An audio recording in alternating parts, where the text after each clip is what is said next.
नमस्कार मित्रांनो, microbiology in Marathi ह्या चॅनलमध्ये आपले स्वागत आहे. तर या व्हिडिओमध्ये आपण फास्ट प्रोटीन लिक्विड क्रोमॅटोग्राफी म्हणजे काय ते आपण या व्हिडिओमध्ये डिस्कस करणार आहोत. त्याचं इंट्रोडक्शन, प्रिन्सिपल, इन्स्ट्रुमेंटेशन आणि ॲप्लिकेशन या व्हिडिओमध्ये आपण पाहणार आहोत. आणि ह्या जो आपण टॉपिक डिस्कस करतो आहे त्याच्या ऑलरेडी नोट्स मी टेलिग्राम चॅनलवरती टाकलेल्या आहेत आणि टेलिग्राम चॅनलची जी लिंक आहे ती डिस्क्रिप्शनमध्ये मी दिलेली आहेत. तर चला तर माझं एवढं सुरुवात करूया. सर्वात प्रथम जे काही इंट्रोडक्शन आहे, तर याच्यामध्ये जे काही फास्ट प्रोटीन लिक्विड क्रोमॅटोग्राफी आहे ते असं प्रकारे डिझाईन केलं जातं जेणेकरून त्याच्याद्वारे प्युरिफिकेशन, सेपरेशन आणि ॲनालाइज हे बायोमॉलिक्युलचं होऊ शकेल, ज्याच्यामध्ये प्रोटीन असतील, पेप्टाईड असतील, न्यूक्लिक ॲसिड असेल किंवा वेगवेगळे जे काही बायोलॉजिकल मायक्रोमॉलिक्युल असतील ते आपण ह्या टेक्निकद्वारे सेपरेशन करू शकतो. आणि हे जे काही FPLC किंवा फास्ट प्रोटीन लिक्विड क्रोमॅटोग्राफी जे आहे ते मेनली यूजफुल आहे, कारण की रॅपिड प्रोसेसिंग टाईम आपल्याला याचा पाहायला मिळतो, हायर रिझोल्युशन पाहायला मिळतं आणि जे काही बायोमॉलिक्युलचं आहे ते इझिली सेपरेशन ह्या टेक्निकद्वारे होत असतं. त्यामुळे फास्ट प्रोटीन लिक्विड क्रोमॅटोग्राफी ही टेक्निक जास्त प्रमाणामध्ये यूज केली जाते. तर आता आपण त्याचं प्रिन्सिपल पाहूयात. सगळ्यात प्रथम मोबाईल फेज, म्हणजे मोबाईल फेज हे ॲज अ बफर सोल्युशन म्हणून यूज केलं जातं, जेणेकरून त्याचं जे काही टेम्परेचर असेल, pH असेल ते ॲडजस्टमेंट केलं जातं, आयनिक स्ट्रेन असेल ते ॲडजस्ट केलं जातं, जेणेकरून जे काही सेपरेशन आहे, जेवढं काही रिक्वायर्ड सेपरेशन आहे ते याच्यावरती मोबाईल फेजवरती डिपेंड असतं. त्याच्यामध्ये आयन एक्सचेंज असेल, साईज एक्सक्लुजन असेल किंवा ॲफिनिटीचा वापर करून जे काही त्याचं सेपरेशन हे केलं जातं. तर दुसरा मेन जे काय आहे स्टेशनरी फेज. स्टेशनरी फेज हे कॉलमसोबत पॅक असतं, जेणेकरून जे काही स्पेसिफिक केमिकल प्रॉपर्टी त्याच्यामध्ये असतात आणि याच्यामध्ये आयन एक्सचेंज रिझिन किंवा साईज एक्सक्लुजन जेल किंवा हायड्रोफोबिक जे काही इंटरॅक्शन रिझिन असतात किंवा लिगँड असतात ते अटॅच असतात, जेणेकरून जे काही सॅम्पलमध्ये जे कंपाऊंड असतील ते त्याला अटॅच होतील आणि काही वेळानंतर ते इल्यूट होतील. आणि मेनली जे काही इंटरॅक्शन असतं, जे की ॲनालाइट मॉलिक्युल असतं त्याचं इंटरॅक्ट होतं स्टेशनरी फेजसोबत, जे की डिफरंट त्याच्यामध्ये प्रॉपर्टीज असतात. आणि काही प्रोटीन जे काय असतं ते स्टेशनरी फेजला बाइंड करतात आणि काही जे काही प्रोटीन असते ते फास्टर मूव्ह होऊन खाली लगेच निघून जातात. आणि जे काही नेचरचं जे काही कॉलमचं जे काही नेचर आहे त्याच्यावरती हे डिपेंड असतं, जेणेकरून मटेरियल किंवा सोल्युशन जे काही कंडिशन आहे त्याच्यावरती डिपेंड असतं. काही जे कंपाऊंड असतात ते इझिली सेपरेट होऊन जातात, काही जे कंपाऊंड असतात ते डायरेक्टली त्या स्टेशनरी फेजला बाइंड होतात.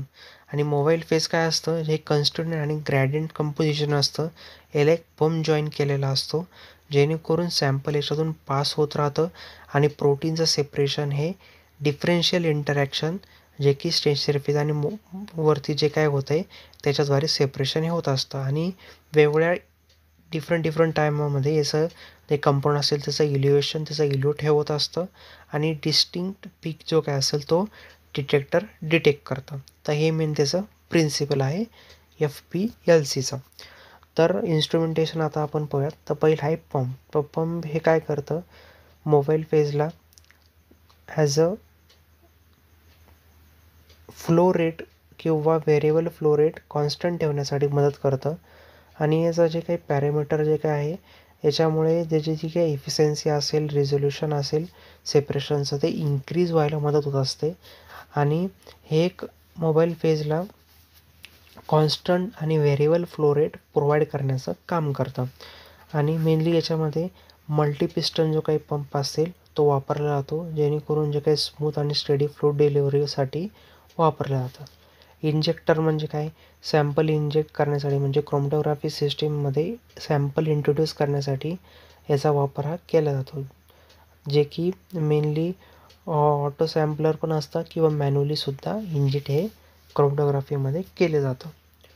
त्याच्यानंतर कॉलमचा जर विचार केला, कॉलम हे याच्यामध्ये सेपरेशन हे होत असतं मेनली.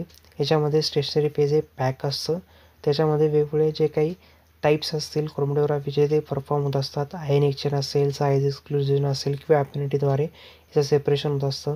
याच्यामध्ये स्टेशनरी फेजमध्ये स्मॉल पोरस पार्टिकल हे अटॅच असतात आणि हे जे काही सेन्सरी फेज असतात ते मेनली जे काही पोरस पार्टिकलपासून तयार झाले असतात, जे की ॲगरोज असते, सिलिका असतील, पॉलिमर रेझिन असेल, त्याच्यापासून हे बनलेलं असतं. आणि कॉलमची जी काही साईज असते ती व्हॅरी होत असते. ॲनालिटिकल किंवा जे काही सॅम्पलचं जे साईज असतील किंवा स्केलचं जे प्रोडक्शन असेल किंवा प्रिपेरेशन असेल त्याच्याद्वारे जे काही कॉलमची साईज असते ती व्हॅरी होत असते. डिटेक्टर मेनली काय करतं, डिटेक्टर हे इल्युशन झालेलं जे काय प्रोटीन असेल त्याला डिटेक्ट करतं आणि डिटेक्ट केल्यानंतर ते पुढे नंतर सॉफ्टवेअरवरती त्याचा पीक वगैरे असेल किंवा क्रोमॅटोग्राफ हे व्हायला मदत करतं. मेनली याच्यामध्ये यू व्ही विजिबल जे काही ॲब्सॉर्प्शन डिटेक्टर आहे ते आपण वापरतो आणि याच्यामुळे जे काही रिअल टाईम डाटा असेल किंवा कॉन्सन्ट्रेशन असेल त्या मॉलिक्युलचं जे की कॉलममधून इल्यूट होत आहे ते आपण डिटेक्ट करतो. आणि मेनली जे काही रिफ्रॅक्टिव्ह इंडेक्स असेल त्या डिटेक्टरचा किंवा ॲनालाइटचा याच्यामुळे त्याचा वापर होतो. वेगवेगळे जे काही डिटेक्टर आहे याचा वापर करून जे काही मॉनिटरिंग असेल त्या प्रोटीनचं, पार्टिकलचं किंवा कॉम्पोनंटचं हे मॉनिटर करण्यासाठी याचा मेनली यूज हा केला जातो. त्याच्यानंतर जर आपण हे मेनली जे प्रोटीन असेल ते एका वेलमध्ये किंवा ट्यूबमध्ये कलेक्ट केलं जातं, जेणेकरून त्याचं जे काही फ्रॅक्शन असेल त्याच्यानं फ्रॅक्शन करून मग आपण त्याचं ॲनालाइज करून किंवा जे काही फर्दर एक्सपेरिमेंट म्हणून त्याचा आपण हा वापर करू शकतो. जर सॉफ्टवेअर युनिट जर आपण पाहिलं, हे एक सोफिस्टिकेटेड सॉफ्टवेअर असतं जे की कंट्रोल करतं. डिटेक्शन वेवलेन त्याच्यामध्ये आपल्याला दिसतात किंवा जे काही फ्रॅक्शन कलेक्शन असेल ते आपल्याला समजतं आणि जो काही इल्युशन टाईम असेल तो सुद्धा याच्यामध्ये रेकॉर्ड हा आपल्याला झालेला पाहायला मिळतो. म्हणजे कोणता जो कंपोनंट आहे तो किती लवकर फास्टर प्रमाणामध्ये इल्युट झाला, काहीला किती वेळ लागला ते सगळं डाटा याच्यामध्ये आपण कलेक्ट करू शकतो. आणि हाय प्रेशर याच्यामध्ये लागतं कारण की जेणेकरून जो काही इफिशियंट फ्लो असेल त्या कॉलमचा मेंटेन राहू शकेल आणि ऑप्टिमल सेपरेशन आपल्याला अचीव करता येईल. त्यामुळे कॉन्स्टंट टेम्परेचर किंवा कॉन्स्टंट प्रेशर हे त्याला सिस्टीम ही अटॅच ही केलेली असते. त्याच्यानंतर जर आपण पाहिलं ॲप्लिकेशनचा जर विचार केला तर प्रोटीन प्युरिफिकेशनमध्ये याचा जास्त प्रमाणात वापर केला जातो. म्हणजे मीडिया, कल्चर मीडिया असतील किंवा सेल लायसेट असेल किंवा कॉम्प्लेक्स मिक्सचर असेल त्याच्या प्युरिफिकेशनसाठी याचा वापर हा केला जातो. आयन एक्सचेंज क्रोमॅटोग्राफीमध्ये नेट चार्ज रेशोच्या बेसिसवरती मेनली जे काही आयोनिक स्ट्रेन असेल बफरचं वगैरे असेल त्याच्याद्वारे प्रोटीनचं सेपरेशन केलं जातं. साईज एक्सक्लुझिव्ह क्रोमॅटोग्राफीमध्ये त्याच्या साईजनुसार लार्जर पार्टिकल हे इल्युट आउट होतात आणि जे इनॅबिलिटी किंवा जे काही पोरस असेल, जे काही बिट्स असेल त्याच्यावरती जे काही इनॅबिलिटी जे काही असलेले जे प्रोटीन असतील, स्मॉल जे प्रोटीन असतील ते त्याला बाइंड होतात. ॲफिनिटी क्रोमॅटोग्राफीमध्ये जर पाहिलं ज्याचं काही स्पेसिफिक इंटरॅक्शन करणारे जे काही लिगँड असतील, अँटीबॉडीज असतील, इमोबलाइज्ड जे काही असतात ते स्टेशनरी फेजसोबत एक्सप्लॉइट होतात आणि त्याचं प्युरिफिकेशन आपण नंतर हे करू शकतो.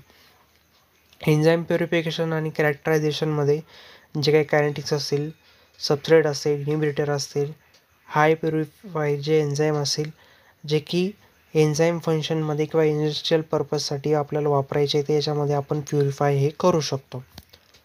त्याच्यानंतर प्रोटीन इंटरॅक्शन हे आपण स्टडी करण्यासाठी ड्रग डिझाईनमध्ये सेल्युलर प्रोसेसचा पूर्णपणे अंडरस्टँड करण्यासाठी वॅक्सिन प्रोडक्शनमध्ये वॅक्सिनचे जे काही कंपाऊंड आहे ते प्युरिफाय करण्यासाठी जे काय व्हायरल प्रोटीन असतील, अँटीजन असतील त्याचा प्युरिफिकिटी आणि ॲक्टिव्हिटी ही इन्श्युअर करण्यासाठी मेनली याचा वापर केला जातो. आणि जे काही थेरपॅटिक प्रोटीन असतील, मोनोक्लोनल अँटीबॉडी असतील त्याचा प्रोडक्शन करण्यासाठी याचा वापर केला जातो आणि हाय एफिशियन्सी सेपरेशन करण्यासाठी याचा वापर हा मेनली केला जातो. जर आपण पाहिलं प्रोटिओमिक्स आणि मेटाबॉलिक्समध्ये म्हणजे काय प्रोटीन आहे त्याचं प्युरिफिकेशन करण्यासाठी न्यूक्लिक ॲसिड असतील त्याचं म्हणजे जे काही न्यूक्लिक ॲसिड आहे DNA, RNA आहे त्याचा साईज एक्सक्लुजन किंवा आयन एक्सचेंज क्रोमॅटोग्राफीमध्ये न्यूक्लिक ॲसिड हे प्युरिफाय करून डायरेक्टली आपल्याला मिळतात आणि त्याचं सेपरेशन आपण हे करू शकतो. आणि मेटाबॉलिकमध्ये जर पाहिलं कॉम्प्लेक्स जे काही बायोलॉजिकल सॅम्पल असतात त्याचं आयडेंटिफिकेशन, क्वांटिफिकेशन करण्यासाठी क्वालिटी कंट्रोल आणि मॉनिटरिंगमध्ये जे काही प्रोटीनचं जे काही रेग्युलेटरी स्टँडर्ड असेल त्याची इफिशियन्सी आणि सेफ्टी मेंटेन करण्यासाठी आणि इन्शुअर करण्यासाठी, जेणेकरून जे काही मॅन्युफॅक्चरिंग प्रोसेस असेल ते ॲक्युरेट होते की नाही, किंवा प्रोटीनची जी स्टॅबिलिटी आहे, प्युरिटी आहे, ते मेंटेन आहे की नाही, ते क्वालिटी चेकअपसाठी सुद्धा याचा जे काही वापर आहे तो केला जातो. जर आपण पाहिलं, हे जे काही फास्ट प्रोटीन लिक्विड क्रोमॅटोग्राफी आहे ते इसेन्शियल जे बायोकेमिस्ट्रीमध्ये असेल, बायोटेक्नॉलॉजीमध्ये असेल, याचा वापर हा केला जातो. प्रोटीन प्युरिफिकेशनसाठी, एन्झाईम कॅरेक्टरायझेशनसाठी, ड्रग प्रोडक्शनसाठी, वॅक्सिन प्रोडक्शनसाठी. तसंच जर आपण पाहिलं, न्यूक्लिक ॲसिड जे काही असतील, DNA RNAचं प्युरिफिकेशनसाठी याचा वापर हा केला जातो. आणि इंडस्ट्रियल ॲप्लिकेशन आणि रिसर्चमध्ये याचा जास्त प्रमाणात वापर हा केला जातो. तर या व्हिडिओमध्ये आपण फास्ट प्रोटीन लिक्विड क्रोमॅटोग्राफी म्हणजे काय ते आपण डिस्कस केलं. जर तुम्हाला माझा व्हिडिओ इन्फॉर्मेटिव्ह वाटला असेल, नक्की व्हिडिओला लाईक करा आणि चॅनल सबस्क्राईब करायला विसरू नका. चला भेटूया पुढच्या व्हिडिओमध्ये.